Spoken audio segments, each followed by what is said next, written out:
जय हिंद दोस्तों, Sandeep tricky math special YouTube channel में आप सभी का स्वागत है। बिहार पुलिस कांस्टेबल विज्ञापन संख्या 01/2023 जिसमें टोटल पोस्ट है 21,391। इसके लिए प्रैक्टिस सेट नंबर 29 है। प्रैक्टिस सेट नंबर 1 से लेकर 28 तक नहीं देखे होंगे, तो इसके लिए प्लेलिस्ट बना दी है, वहाँ से जाकर आप सारी वीडियो देख सकते हैं। इसमें जितने भी प्रश्न कराया जाएगा न्यू पैटर्न पर आधारित रहेगा, तो इस वीडियो को अंत तक देखिएगा। तो वीडियो स्टार्ट करते हैं और चलते हैं हम प्रश्न की तरफ।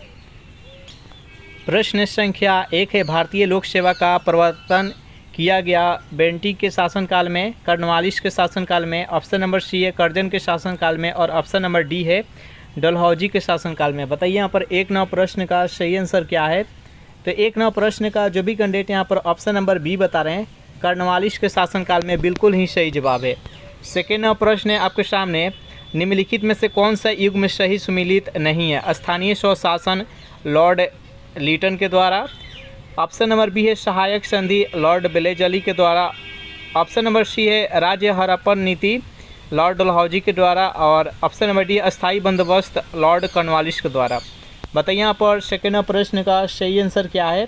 तो जो भी कैंडिडेट यहाँ पर ऑप्शन नंबर ए के साथ जा रहे हैं, यानी स्थानीय स्वशासन लॉर्ड लीटन, ये गलत है। बाकी यहाँ पर ऑप्शन नंबर बी, सी और डी है, यानी सहायक संधि लॉर्ड बेलेजली के द्वारा किया गया था। राज्य हड़प्पन नीति ये लॉर्ड डलहौजी के द्वारा अपनाया गया था। अस्थायी बंदोबस्त लॉर्ड कॉर्नवालिस के द्वारा लाया गया था। तो इस प्रश्न का राइट आंसर है ऑप्शन नंबर ए।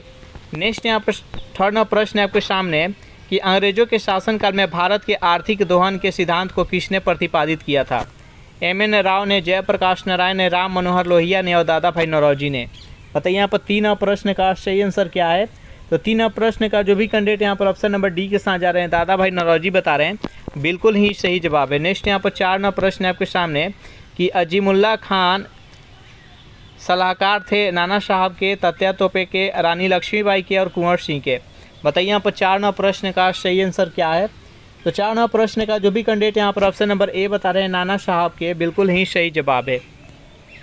चलिए नेक्स्ट क्वेश्चन देखते हैं। 5 प्रश्न आपके सामने बेहद इंपॉर्टेंट प्रश्न है कि निम्नलिखित में से कौन सा स्थल पार्श्वनाथ से संबद्ध होने के कारण जैन सिद्ध क्षेत्र माना जाता है। चंपा, पावा, समेध शिखर और उज्जयंते। बताइए यहाँ पर 5 प्रश्न का सही आंसर क्या है। तो 5 प्रश्न का जो भी कैंडिडेट यहाँ पर ऑप्शन नंबर सी के साथ जा रहे हैं, यानी समेध शिखर, बिल्कुल ही सही जवाब है। यहाँ पर जो पार्श्वनाथ है, पार्श्वनाथ जैन धर्म के तीर्थकर थे और कितने नंबर तीर्थकर थे, तो 23वें नंबर तीर्थकर थे, याद रखिएगा। चलिए नेक्स्ट यहाँ पर 5-6 प्रश्न है आपके सामने। किस साम्राज्य को हिंदुत्व का स्वर्ण युग माना जाता है। मौर्य का, मुगल का, गुप्त का और चोल का। बताइए यहाँ पर 6 प्रश्न का सही आंसर क्या है। किस साम्राज्य को हिंदुत्व का स्वर्ण युग माना जाता है। तो 6 प्रश्न का जो भी कैंडिडेट यहाँ पर ऑप्शन नंबर सी के साथ जा रहे हैं, यानी गुप्त वंश, बिल्कुल ही सही जवाब है।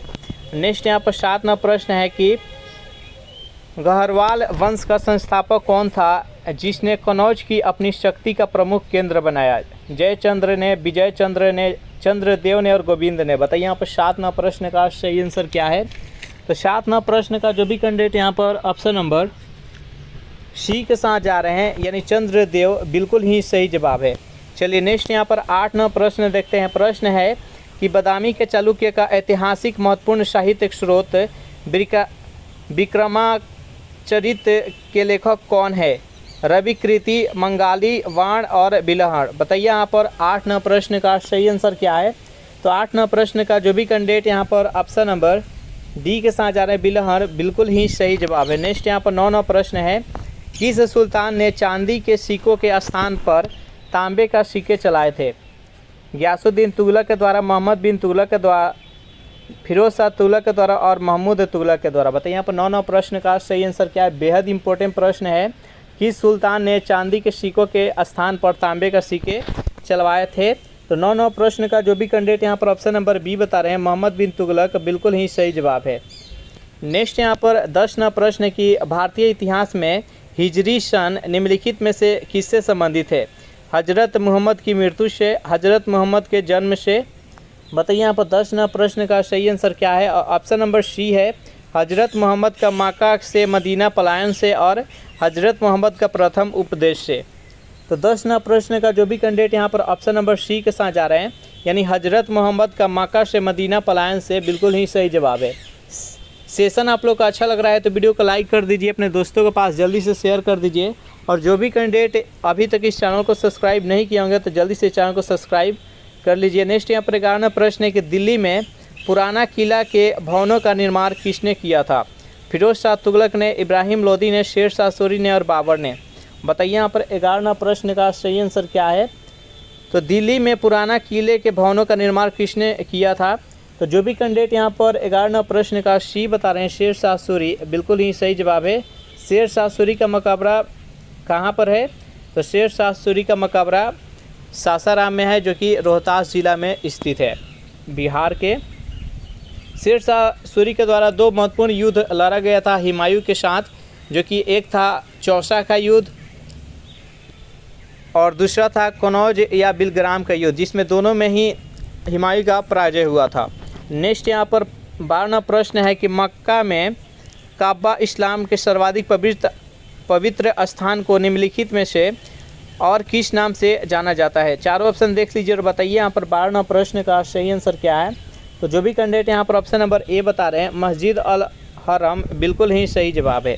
नेक्स्ट यहाँ पर 13वां प्रश्न है कि कयाल क्या है? एक तराई मैदान है, गंगा डेल्टा है, दक्कन पठार के रेगर है और केरल के लेगुन है। बताइए यहाँ पर 13वां प्रश्न का सही आंसर क्या है? कयाल क्या है? तो 13वां प्रश्न का जो भी कैंडिडेट यहाँ पर डी बता रहे हैं, केरल के लेगुन, बिल्कुल ही सही जवाब है। चलिए नेक्स्ट यहाँ पर 14वां प्रश्न है कि महावेली गंगा एक नदी है, बांग्लादेश की, भारत की, श्रीलंका की और नेपाल की। बताइए यहाँ पर 14वां प्रश्न का सही आंसर क्या है? महावेली गंगा एक नदी है, किस देश की? तो 14वां प्रश्न का जो भी कैंडिडेट यहाँ पर सी बता रहे हैं, श्रीलंका की, बिल्कुल ही सही जवाब है। नेक्स्ट यहाँ पर 15वां प्रश्न है कि मैकमोहन लाइन क्या है? भारत और चीन का सीमा है, भारत और नेपाल की सीमा है, भारत और पाकिस्तान की और भारत और बांग्लादेश की। जल्दी से बताइए यहाँ पर 15वां प्रश्न का सही आंसर क्या है? मैकमोहन लाइन किन 2 देशों के बीच का सीमा है? तो ये भारत और चीन का। जो भी कैंडिडेट यहाँ पर ऑप्शन नंबर ए के साथ जा रहे हैं, बिल्कुल ही सही जवाब है। 16वां प्रश्न है कि इंद्रधनुष क्रांति का संबंध किससे है? ऑप्शन नंबर ए है हरित क्रांति से, बी है श्वेत क्रांति से, सी है नीली क्रांति से और डी है उपयुक्त सभी। बताइए यहाँ पर 16वां प्रश्न का सही आंसर क्या है? तो इंद्रधनुष क्रांति किससे संबंधित है? तो उपयुक्त सभी, यानी हरित क्रांति, श्वेत क्रांति, नीली क्रांति। इसका राइट आंसर हो जाएगा ऑप्शन नंबर डी। नेक्स्ट यहाँ पर 17वां प्रश्न आपके सामने बेहद इंपॉर्टेंट प्रश्न है कि रूपांतरित चट्टानों की उत्पत्ति चट्टानों से होती है, यानी जो रूपांतरित चट्टान होती है उसकी उत्पत्ति किस चट्टान से होती है? आग्नेय से, तलछट्टी से, आग्नेय तथा तलछट्टी दोनों से और डी उपयुक्त में से कोई नहीं। बताइए यहाँ पर 17वां प्रश्न का सही आंसर क्या है? तो 17वां प्रश्न का जो भी कैंडिडेट यहाँ पर ऑप्शन नंबर सी के साथ जा रहे हैं, आग्नेय तथा तलछट्टी दोनों से, बिल्कुल ही सही जवाब है। चलिए नेक्स्ट यहाँ पर 18वां प्रश्न है आपके सामने कि दामोदर किसकी सहायक नदी है? वह है गंगा का, हुगली का, पद्मा का और स्वर्ण रेखा का। बेहद इंपॉर्टेंट प्रश्न है, जल्दी से बताइए यहाँ पर 18वां प्रश्न का सही आंसर क्या है? दामोदर किसकी सहायक नदी है? तो यहाँ पर 18वां प्रश्न का जो भी कैंडिडेट ऑप्शन नंबर बी के साथ जा रहे हैं, हुगली नदी बता रहे हैं, बिल्कुल ही सही जवाब है। नेक्स्ट क्वेश्चन देखते हैं। 19वां प्रश्न है आपके सामने कि भारत के निम्नलिखित में से किस राज्यों में थारू जनजाति निवास कर रही है? बिहार तथा मध्य प्रदेश में, झारखंड तथा मध्य प्रदेश में, छत्तीसगढ़ तथा हिमाचल प्रदेश में, उत्तराखंड तथा उत्तर प्रदेश में। बताइए यहाँ पर 19वां प्रश्न का सही आंसर क्या है? तो भारत के निम्नलिखित में से किन राज्यों में थारू जनजाति निवास कर रही है? तो जो भी कैंडिडेट यहाँ पर ऑप्शन नंबर डी के साथ जा रहे हैं, यानी उत्तर प्रदेश तथा उत्तराखंड, बिल्कुल ही सही जवाब है। नेक्स्ट यहाँ पर 20वां प्रश्न है कि तारे का रंग सूचक है सूर्य के दूरी का, उसकी ज्योति का, उसकी पृथ्वी से दूरी का और उसके ताप का। बताइए यहाँ पर 20वां प्रश्न का सही आंसर क्या है? जो तारे का रंग होता है वो किसका सूचक होता है? जल्दी से बताइए यहाँ पर 20वां प्रश्न का राइट आंसर क्या है? तो जो भी कैंडिडेट यहाँ पर डी बता रहे हैं, यानी उसके ताप का, बिल्कुल ही सही जवाब है। नेक्स्ट यहाँ पर 21वां प्रश्न है आपके सामने कि शिवालिक पहाड़िया निम्न में से किसका एक हिस्सा है? अरावली का, पश्चिमी घाट का, हिमालय का और सतपुरा का। बताइए यहाँ पर 21वां प्रश्न का सही आंसर क्या है? जो शिवालिक पहाड़िया है और निम्न में से किसका एक हिस्सा है? तो जो भी कैंडिडेट यहाँ पर ऑप्शन नंबर सी के साथ जा रहे हैं, हिमालय का, बिल्कुल ही सही जवाब है। हिमालय को मुख्य रूप से 3 भागों में बांटा गया है, बृहद हिमालय, मध्य हिमालय और सबसे जो नीचे है जिसका औसत ऊंचाई है लगभग 800 मीटर से लेकर 1200 मीटर के बीच में होता है, वह लास्ट होता है शिवालिक। उसके बाद से मैदानी क्षेत्र शुरू हो जाता है। और एक होता है ट्रांस हिमालय जो कि सबसे प्राचीन हिमालय है और ये हिमालय के बृहद हिमालय है, उसके उत्तर में स्थित रहता है। नेक्स्ट यहाँ पर प्रश्न है आपके सामने कि महादेव पहाड़िया एक भाग है सतपुरा का, विंध्य का, पश्चिमी घाट का, डी है इनमें से कोई नहीं। बताइए यहाँ पर 22वां प्रश्न का सही आंसर क्या है। महादेव पहाड़िया किसका भाग है, जल्दी से कमेंट कीजिए। तो 22वां प्रश्न का जो भी कैंडिडेट यहाँ पर ऑप्शन नंबर ए के साथ जा रहे हैं यानी सतपुरा, बिल्कुल ही सही जवाब है। जो भी कैंडिडेट यहाँ पर ऑप्शन नंबर ए के साथ जा रहे हैं बिल्कुल सही आंसर बता रहे हैं। अगर इस सेशन का आपको पीडीएफ चाहिए तो उसके लिए टेलीग्राम ग्रुप बना दिए हैं जिसका लिंक इसी वीडियो के नीचे डिस्क्रिप्शन में मिल जाएगा। वहाँ से ज्वाइन करके इसका पीडीएफ डाउनलोड करके आप रेगुलर प्रैक्टिस कर सकते हैं। जितने भी सेशन कराया जाता है इस चैनल पर सभी का आप पीडीएफ वहीं से डाउनलोड कर सकते हैं। और अगर आपके पास नोटिफिकेशन नहीं जाता होगा तो वहाँ पर लिंक डाल दिया जाता है, वहाँ से जाकर भी आप देख सकते हैं। चलिए नेक्स्ट क्वेश्चन देखते हैं। प्रश्न है कि कार्यपालिका से न्यायपालिका के पृथक्करण का सिद्धांत किस भाग में वर्णित किया गया। प्रस्तावना में, मौलिक अधिकार में, राज्य के नीति निर्देशक तत्व में और 7वीं अनुसूची में। बताइए यहाँ पर 23वां प्रश्न का सही आंसर क्या है। तो 23वां प्रश्न का जो भी कैंडिडेट यहाँ पर ऑप्शन नंबर सी बता रहे हैं यानी राज्य के नीति निर्देशक तत्व, बिल्कुल ही सही जवाब है। राज्य का नीति निर्देशक तत्व ये संविधान के किस भाग में वर्णित है, तो ये भाग 4 में है जो अनुच्छेद 36 से लेकर अनुच्छेद 51 तक है, याद रखिएगा। नेक्स्ट यहाँ पर 24वां प्रश्न है कि निम्नलिखित उद्देश्यों में से कौन सा एक भारत के संविधान की उद्देशिका में सन्निहित नहीं है। विचार की स्वतंत्रता, आर्थिक स्वतंत्रता, अभिव्यक्ति की स्वतंत्रता और विश्वास की स्वतंत्रता। बताइए यहाँ पर 24वां प्रश्न का सही आंसर क्या है। तो जो भी कैंडिडेट यहाँ पर ऑप्शन नंबर बी के साथ जा रहे हैं यानी आर्थिक स्वतंत्रता, बिल्कुल ही सही जवाब है। चलिए नेक्स्ट यहाँ पर 25वां प्रश्न आपके सामने, बेहद इंपॉर्टेंट प्रश्न है। यहाँ से एक प्रश्न हर हाल में एग्जाम में पूछा जाता है कि भारतीय संविधान के किस अनुच्छेद के अंतर्गत किसी राज्य के राष्ट्रपति शासन लागू किया जा सकता है। जल्दी से बताइए यहाँ पर 25वां प्रश्न का सही आंसर क्या है। अनुच्छेद 370 के तहत, अनुच्छेद 368, अनुच्छेद 356 और अनुच्छेद 352। जल्दी से बताइए यहाँ पर 25वां प्रश्न का सही आंसर क्या है। तो भारतीय संविधान के किस अनुच्छेद के तहत किसी राज्य में राष्ट्रपति शासन लागू किया जा सकता है। तो जो भी कैंडिडेट यहाँ पर ऑप्शन नंबर डी के साथ जा रहे हैं अनुच्छेद 356 के लिए राष्ट्रपति शासन है, याद रखिएगा। अनुच्छेद 356 में राष्ट्रपति शासन है। सबसे पहले राष्ट्रपति शासन किस राज्य में लगा था, तो पंजाब में। अनुच्छेद 352 में है राष्ट्रीय आपात के बारे में वर्णन किया गया है। अनुच्छेद 360 में वित्तीय आपात के बारे में वर्णन किया गया है। संविधान संशोधन के बारे में 368 में है। 370 में जम्मू कश्मीर के बारे में वर्णन किया गया था जो जिस टाइम उसका विशेष राज्य का दर्जा दिया गया था, जो कि हट गया है। नेक्स्ट यहाँ पर 26वां प्रश्न है कि लोकसभा में एंग्लो इंडियन समुदाय के प्रतिनिधित्व के लिए प्रावधान संविधान के किस अनुच्छेद के अंतर्गत किया गया है। 331, 221, 121, 139। बताइए यहाँ पर 26वां प्रश्न का सही आंसर क्या है। तो 26वां प्रश्न का जो भी कैंडिडेट यहाँ पर ऑप्शन नंबर ए के साथ जा रहे हैं 331, बिल्कुल ही सही जवाब है। 27वां प्रश्न है कि दिनेश गोस्वामी समिति ने सिफारिश की थी। चारों ऑप्शन देखते हैं। ऑप्शन नंबर ए है राज्य स्तरीय निर्वाचन आयोग की गठन की। ऑप्शन नंबर बी है लोकसभा के चुनाव के लिए सूची पद्धति की। ऑप्शन नंबर सी है लोकसभा के चुनाव की सरकारी निधियन की। और ऑप्शन नंबर डी है लोकसभा के चुनाव में निर्दलीय प्रत्याशियों की अभियंता पर प्रतिबंध की। बताइए यहाँ पर 28वां प्रश्न का सही आंसर क्या है। तो जो भी कैंडिडेट यहाँ पर ऑप्शन नंबर सी के साथ जा रहे हैं लोकसभा के चुनाव की सरकारी निधियन की, बिल्कुल ही सही जवाब है। 28वां प्रश्न की भारतीय विदेश नीति जो तटस्थता पर आधारित थी को प्रारंभ किया था। पंडित जवाहरलाल नेहरू ने, श्रीमती इंदिरा गांधी ने, लाल बहादुर शास्त्री ने, मोरारजी देसाई ने। बताइए यहाँ पर 28वां प्रश्न का सही आंसर क्या है। तो जो भी कैंडिडेट यहाँ पर ऑप्शन नंबर ए के साथ जा रहे हैं पंडित जवाहरलाल नेहरू, बिल्कुल ही सही जवाब है। 29वां प्रश्न कि भारत में कृषि आयकर लगाया जा सकता है राज्य सरकारों के द्वारा, केंद्र सरकारों के द्वारा, स्थानीय सरकारों के द्वारा और केंद्र तथा राज्य सरकारों के द्वारा। बताइए यहाँ पर 29वां प्रश्न का सही आंसर क्या है। भारत में कृषि आयकर लगाया जा सकता है तो केवल राज्य सरकारों के द्वारा। जो भी कैंडिडेट यहाँ पर ऑप्शन नंबर ए के साथ जा रहे हैं, बिल्कुल ही सही जवाब है। 30वां प्रश्न कि गिनी गुणांक का प्रयोग किसके लिए किया जाता है। आय के वितरण की समानता के लिए, शैक्षणिक तथा समानता के लिए, सामाजिक भेदभाव का मापन के लिए और भ्रष्टाचार की स्थिति का आकलन के लिए। बताइए यहाँ पर 30वां प्रश्न का सही आंसर क्या है? गिनी गुणांक का प्रयोग किसके लिए किया जाता है? तो 30वां प्रश्न का जो भी कैंडिडेट यहाँ पर ऑप्शन नंबर ए बता रहे हैं, यानी आय के वितरण की समानता के लिए, बिल्कुल ही सही जवाब है। चलिए नेक्स्ट यहाँ पर 31वां प्रश्न है आपके सामने कि विकास का भारतीय मॉडल किसके हितों की सुरक्षा करता है? व्यक्ति का, राज्य का, व्यक्ति तथा राज्य दोनों का, कभी व्यक्ति तो कभी राज्य। बताइए यहाँ पर 31वां प्रश्न का सही आंसर क्या है? विकास का भारतीय मॉडल किसके हितों की सुरक्षा करता है?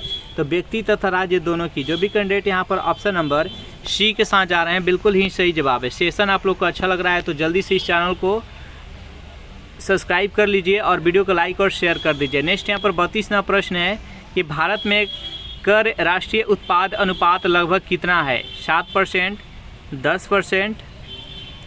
जल्दी से बताइए यहाँ पर 32वां प्रश्न का सही आंसर क्या है? ऑप्शन नंबर सी है 12% और ऑप्शन नंबर डी है 20%। तो 32वां प्रश्न का जो भी कैंडिडेट ऑप्शन नंबर सी के साथ जा रहे हैं 12%, बिल्कुल ही सही जवाब है। 33वां प्रश्न है कि निम्नलिखित में से कौन सा कथन सही नहीं है? चारों ऑप्शन देख लीजिए और बताइए यहाँ पर 33वां प्रश्न का सही आंसर क्या है? निम्नलिखित में से कौन सी कथन सही नहीं है? तो 33वां प्रश्न का जो भी कैंडिडेट ऑप्शन नंबर डी के साथ जा रहे हैं, आरबीआई की स्थापना 1949 में हुई थी, बिल्कुल ही सही जवाब है। यहाँ पर ये कथन है जो कि गलत है। आरबीआई की स्थापना 1936 में हुआ था और राष्ट्रीयकरण 1949 में हुआ था, याद रखिएगा। तो इस प्रश्न का राइट आंसर है option number D. Next question देखते हैं यहाँ पर 34वां प्रश्न है कि विकास के मानवीय पक्ष पर निम्नलिखित में से किस एक ने सबसे पहले ध्यान केंद्रित किया था? संयुक्त राष्ट्र विकास कार्यक्रम ने, समन्वित ग्रामीण विकास योजना ने, विश्व विकास प्रतिवेदन ने, सामुदायिक विकास योजना ने। बताइए यहाँ पर 34वां प्रश्न का सही आंसर क्या है? तो जो भी कैंडिडेट यहाँ पर ऑप्शन नंबर ए के साथ जा रहे हैं, संयुक्त राष्ट्र विकास कार्यक्रम, बिल्कुल ही सही जवाब है। नेक्स्ट यहाँ पर 35वां प्रश्न है, निम्नलिखित में से किस प्राकृतिक स्रोत को दबी हुई रोशनी कहते हैं? सोना को, चांदी को, कोयला को और शैल गैस को। बताइए यहाँ पर 35वां प्रश्न का सही आंसर क्या है? तो निम्नलिखित में से किस प्राकृतिक स्रोत को दबी हुई रोशनी कहते हैं? तो कोयला को कहते हैं। जो भी कैंडिडेट यहाँ पर ऑप्शन नंबर सी के साथ जा रहे हैं, बिल्कुल ही सही जवाब है। चलिए नेक्स्ट यहाँ पर 36वां प्रश्न देखते हैं। प्रश्न है कि नाइट्रोजन की अल्पता के लक्षण पहले किन पत्तियों में दिखाई देता है? पुरानी पत्ती में, नई पत्ती में, सबसे ऊपरी पत्ती में और निचली में। बताइए यहाँ पर 36वां प्रश्न का सही आंसर क्या है? नाइट्रोजन की अल्पता के लक्षण सबसे पहले किन पत्तियों में दिखाई देता है? तो 36वां प्रश्न का जो भी कैंडिडेट यहाँ पर ऑप्शन नंबर ए के साथ जा रहे हैं, यानी जो पुरानी पत्ती होती है, बिल्कुल ही सही जवाब है। नेक्स्ट यहाँ पर 37वां प्रश्न है कि जल युक्त गिलास में तैरता हुआ बर्फ़ का टुकड़ा जब पिघलता है तो पानी के स्तर में क्या परिवर्तन होगा? नीचे गिरेगा, ऊपर उठेगा, वहीं रहेगा? जल्दी से बताइए यहाँ पर 37वां प्रश्न का सही आंसर क्या है? तो जब जल युक्त गिलास में बर्फ़ तैरेगा और बर्फ़ पूर्ण रूप से पिघल जाएगा तो इसके पानी के स्तर में किसी प्रकार का परिवर्तन नहीं रहेगा, यानी वही रहेगा। इसका राइट आंसर हो जाएगा ऑप्शन नंबर सी। नेक्स्ट यहाँ पर 38वां प्रश्न है कि कार के पीछे आने वाले यातायात को देखने के लिए निम्नलिखित में से किस प्रकार का दर्पण का प्रयोग किया जाता है? यानी गाड़ियों के साइड मिरर में किस दर्पण का प्रयोग किया जाता है? उत्तल दर्पण, अवतल दर्पण, समतल दर्पण और गोलीय दर्पण।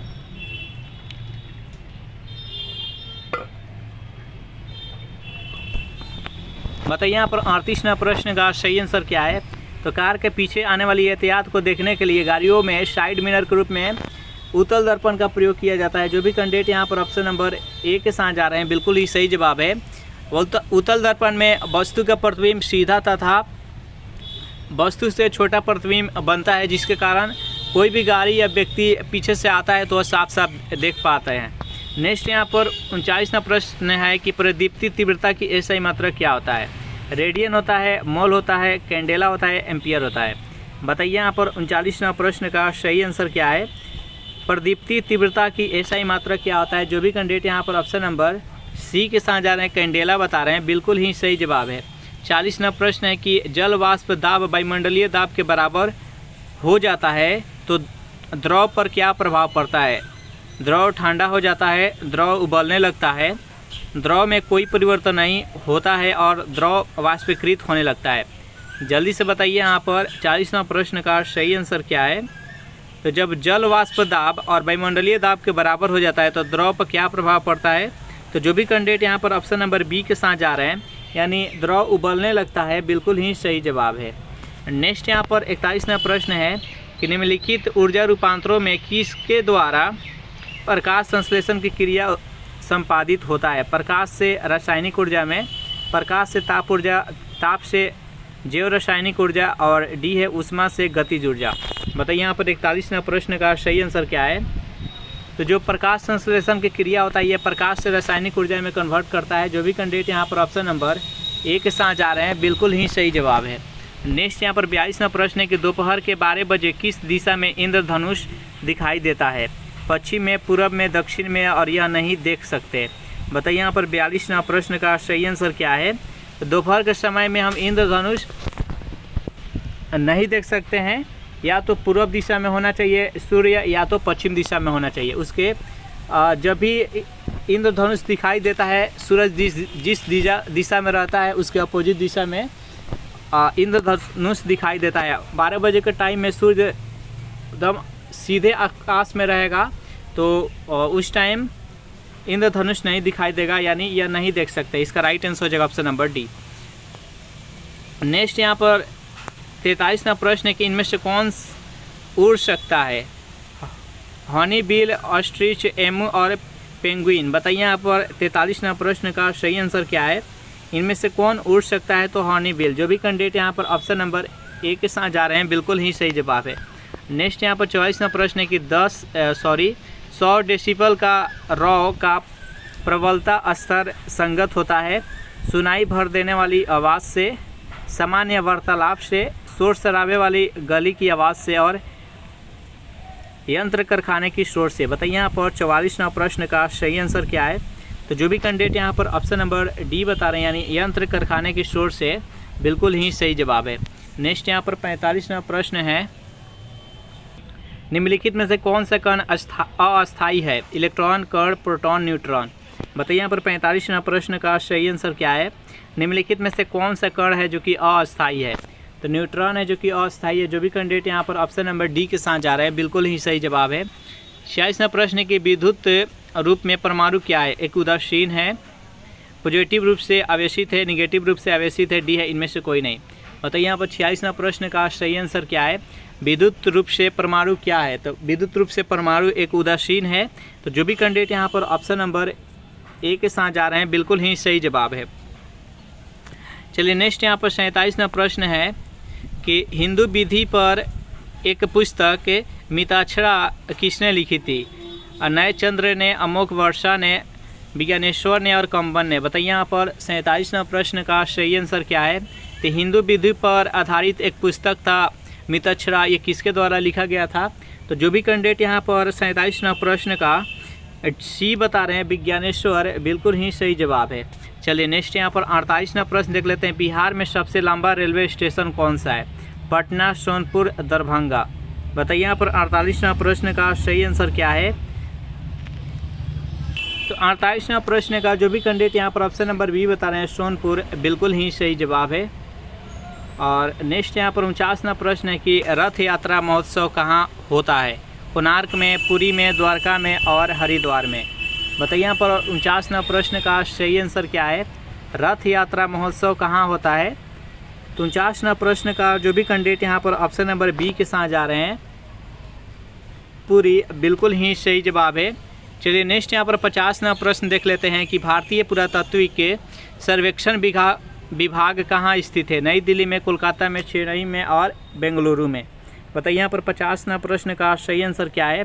तो भारतीय पुरातत्विक सर्वेक्षण विभाग कोलकाता में स्थित है। जो भी कैंडिडेट यहाँ पर ऑप्शन नंबर बी के साथ जा रहे हैं, बिल्कुल ही सही जवाब है। तो इस प्रकार से सेशन यहीं पर समाप्त हो रहा है। ये सेशन आप लोग को कैसा लगा ज़रूर कमेंट करके बताइएगा। सेशन आप लोग को अच्छा लगा हो तो वीडियो को लाइक कर दीजिए, अपने दोस्तों के पास शेयर कर दीजिए। और जो भी कैंडिडेट अभी तक इस चैनल को सब्सक्राइब नहीं किए होंगे तो फटाफट इस चैनल को सब्सक्राइब कर लीजिए। और इस सेशन का आपको PDF चाहिए तो उसके लिए टेलीग्राम ग्रुप बना दिए हैं, जिसका लिंक इसी वीडियो का नीचे डिस्क्रिप्शन में मिल जाएगा। वहाँ से ज्वाइन करके इसका PDF डाउनलोड करके आप रेगुलर प्रैक्टिस कर सकते हैं। तो thanks for watching this video. मिलते हैं नेक्स्ट वीडियो में।